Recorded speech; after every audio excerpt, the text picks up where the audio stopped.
Olá, estamos no meio de uma epidemia. A epidemia causada por um vírus chamado novo coronavírus, que gera uma doença chamada Covid-19. Essa doença começou na China no final do ano passado e se alastrou para o resto do mundo. A Itália teve seu primeiro caso no dia 31 de janeiro, o Brasil dia 23 de fevereiro e no dia 11 de março a Organização Mundial de Saúde considerou uma pandemia. Qual que é a diferença de uma epidemia, pandemia e de uma endemia? Endemia é quando você tem uma quantidade de micro-organismos circulando numa determinada região, gerando um determinado número relativamente constante de doença. Por exemplo, aqui no Brasil nós temos uma área endêmica, por exemplo, de febre amarela. Então, se você vai viajar para certas áreas, você deve ser vacinado, porque aquela área é endêmica de febre amarela e você pode adoecer. Então, endemia é isso. Epidemia é quando você tem uma quantidade que começa a aumentar muito de doenças numa região e começa a ir para outras regiões. Então surgiu uma epidemia, ou seja, um aumento muito grande do número de casos daquela doença que não existia antes. Nós podemos citar o exemplo da epidemia da Zika, da Zika que aconteceu um tempo atrás. Nós estamos agora numa panepidemia. O que significa isso? Significa que aquela epidemia que iniciou-se na China espalhou para o resto do mundo, atingindo muitos países. Então ela globalizou, então o nome aí é pandemia. Bom, nós estamos em abril. Em março, acreditávamos que no Brasil nós iríamos ter o pico da epidemia nesse mês de abril, provavelmente entre o dia 6 e o dia 20 de abril. Bom, nós estamos no meio do pico, e aquela previsão não houve, ou seja, aquela alta taxa de mortalidade que se esperava e de uso da terapia intensiva não chegou ainda. Pode ser que esse pico vai demorar um pouquinho para chegar? Pode, mas nós esperamos que isso não aconteça. Na própria Itália, que há 3 semanas estava no pico da epidemia, está sendo muito diferente como acontece no norte da Itália e no centro-sul. O centro-sul, o vírus está menos contagioso e menos letal. E por que isso está acontecendo? Não se sabe ao certo, porque é uma doença nova, mas pode ser pelo clima mais úmido e mais quente nas regiões mais do sul e até por uma mutação do vírus, uma mutação errada, ou seja, ele muta e fica menos agressivo. Bom, nós tivemos ao longo dos anos, ao longo das décadas e séculos, uma série de epidemias e panepidemias.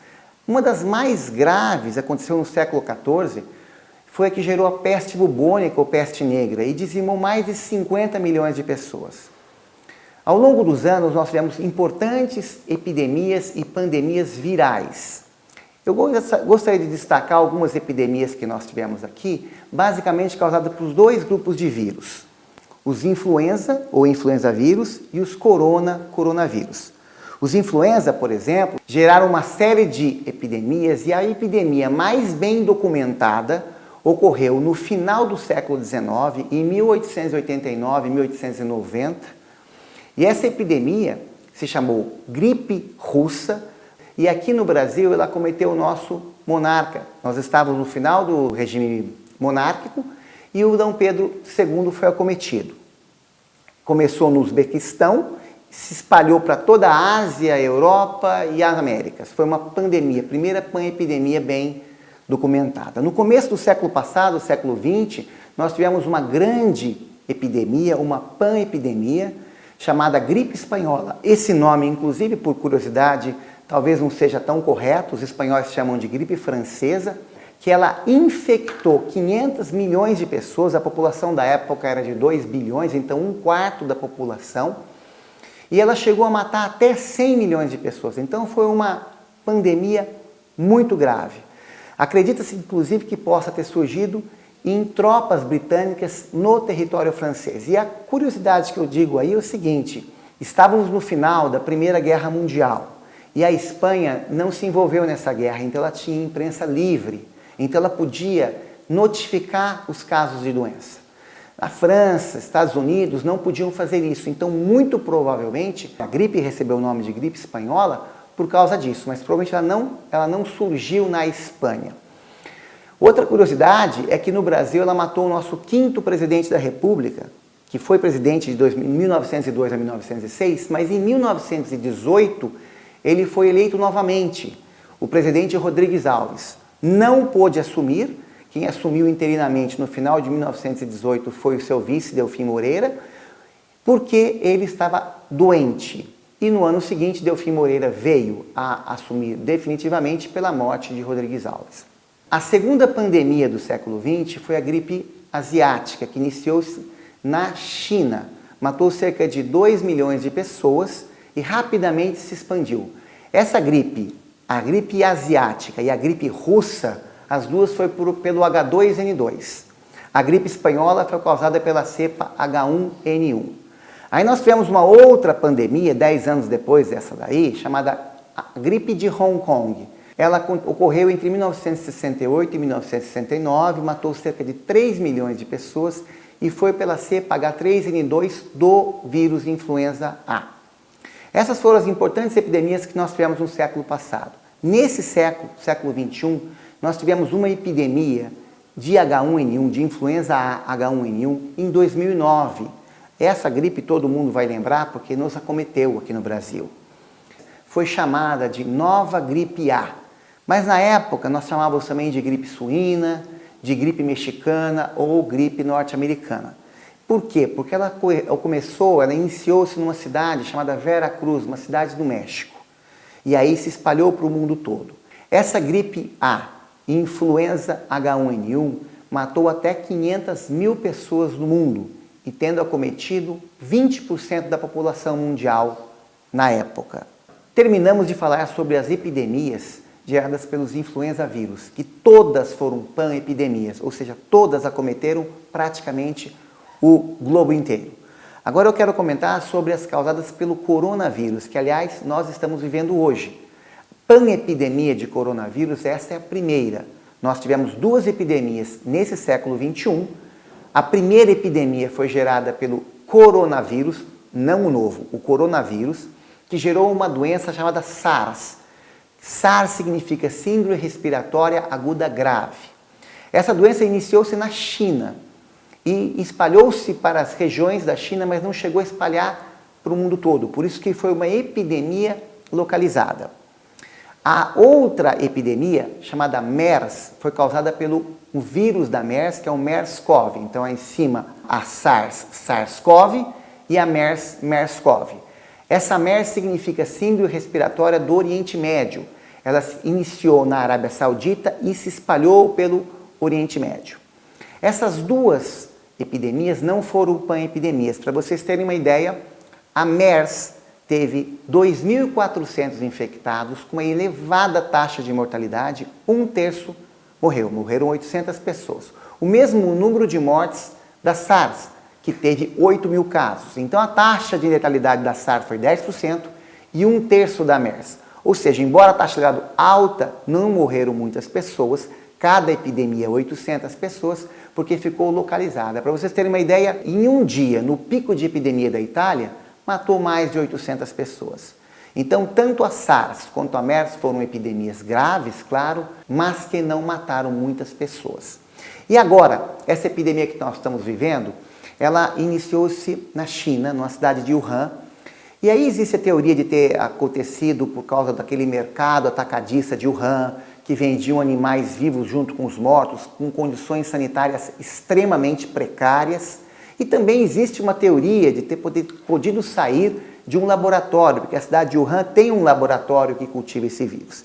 Então a origem exata a gente não sabe, pode não ficar sabendo, mas esses coronavírus são vírus zoonóticos, ou seja, eles estão comuns nos animais. Os animais são seus hospedeiros naturais. Então o morcego foi considerado hospedeiro natural na SARS. Na MERS foi considerado o camelo. E agora pode ser o morcego, pode ser até o pangolim, que é um animalzinho comum na Ásia, que parece um pouquinho com o tamanduá.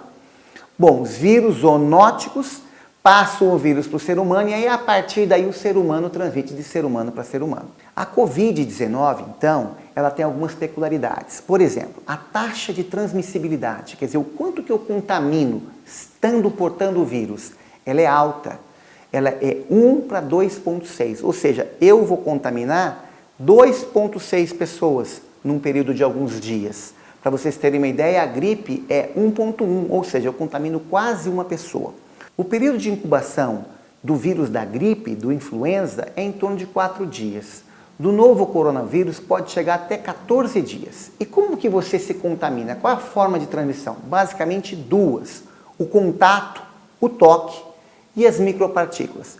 As micropartículas são emitidas quando você tosse, quando você espirra ou até mesmo quando você fala. São gotinhas minúsculas que muitas vezes você não vê, mas ela tem uma quantidade grande de vírus se aquele paciente está infectado. Claro, tem outras formas de transmissão, foi identificado esse vírus até nas fezes, mas essas são as mais comuns. A taxa de mortalidade da Covid-19, que a gente tem feito alguns cálculos, tem em torno de mais de 5%, mas não é confiável, porque taxa de mortalidade é o número de óbitos pelo número de casos, e vocês sabem que o número de casos está subestimado. Por que está subestimado? Porque não se testa e a maioria dos pacientes não desenvolve sintoma. Os sintomas da Covid-19 são muito parecidos com os sintomas da gripe. Por exemplo, dores pelo corpo, febre, tosse, você pode ter um pouquinho de mal-estar geral ou muito mal-estar geral, quer dizer, o quanto você vai manifestar os sinais e sintomas vai ser também variável, mas tem uma característica que não é muito comum, que não é comum na gripe, que é a falta de ar. Então a falta de ar leva mais para você imaginar que é o novo coronavírus. Uma outra coisa que eu acho interessante a gente falar aqui é que a gente tem que diferenciar a gripe do resfriado ou resfriado comum. O resfriado comum não é gerado pela influenza nem pelo coronavírus. Geralmente é um rinovírus e ele dá sintomas mais localizados. Então você pode ter um pouquinho de dor de garganta, mas dificilmente vai ter prostração, queda do estado geral, febre. Ele gera basicamente coriza e obstrução nasal. Geralmente, os pacientes com novo coronavírus, com a Covid-19, a maior parte deles são assintomáticos. E uma parte menor vai ser sintomática. E dessa parte menor sintomática, uma parte menor ainda vai apresentar a falta de ar. E dessas que vão apresentar a falta de ar, uma quantidade menor ainda vai precisar do tubo, vai precisar ser entubada. Os grupos de risco para a Covid são iguais aos do H1N1, ou seja, são os pacientes mais velhos e os pacientes imunodeprimidos ou os pacientes que têm alguma doença de base, uma cardiopatia, diabetes, coisa assim. A diferença básica é que na gripe, crianças são grupo de risco e no Covid, crianças não parecem ser grupo de risco. Como que eu evito a Covid-19? Bom, para eu evitar a Covid-19, eu tenho que obter imunidade.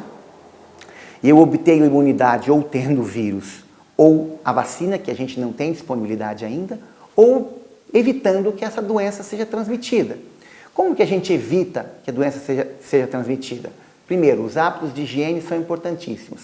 Lavagem das mãos com água e sabão ou sabonete por pelo menos 20 segundos. Evitar toque, evitar cumprimento, evitar abraço, evitar compartilhamento de objetos pessoais, de uso pessoal. Se você estiver num ambiente e espirrar ou tossir, usar um lenço, de preferência de papel descartável.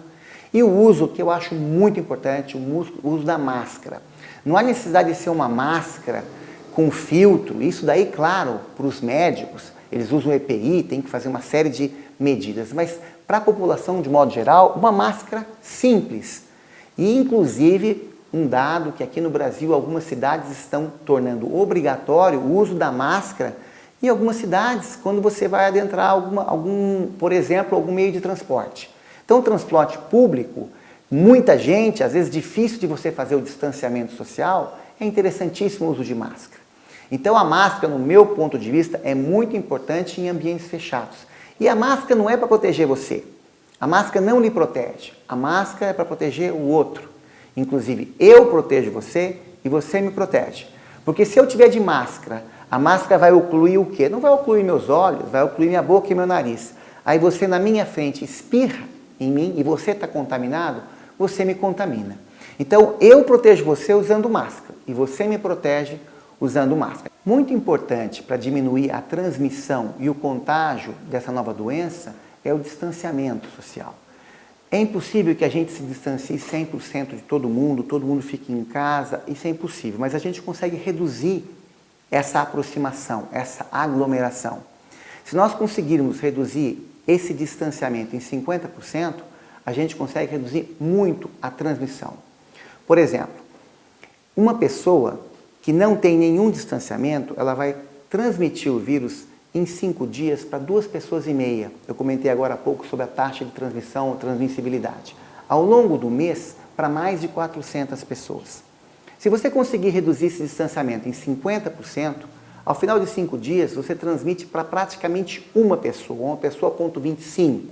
E no final do mês, você vai ter transmitido essa doença para 15 pessoas.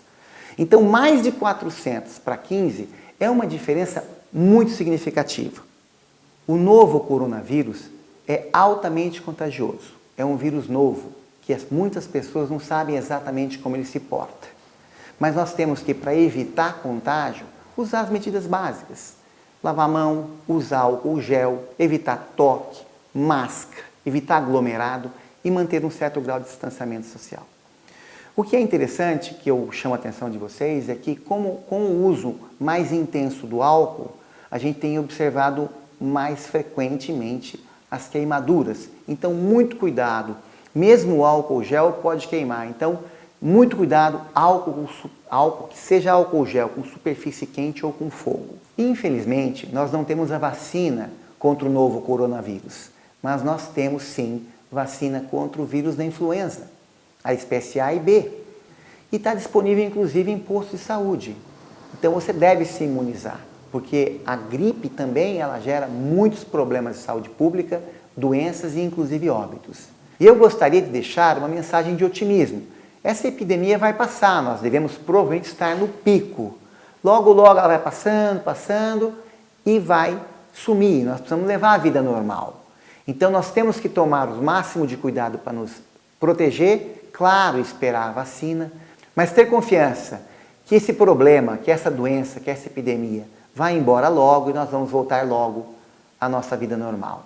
Um grande abraço a vocês e até a próxima.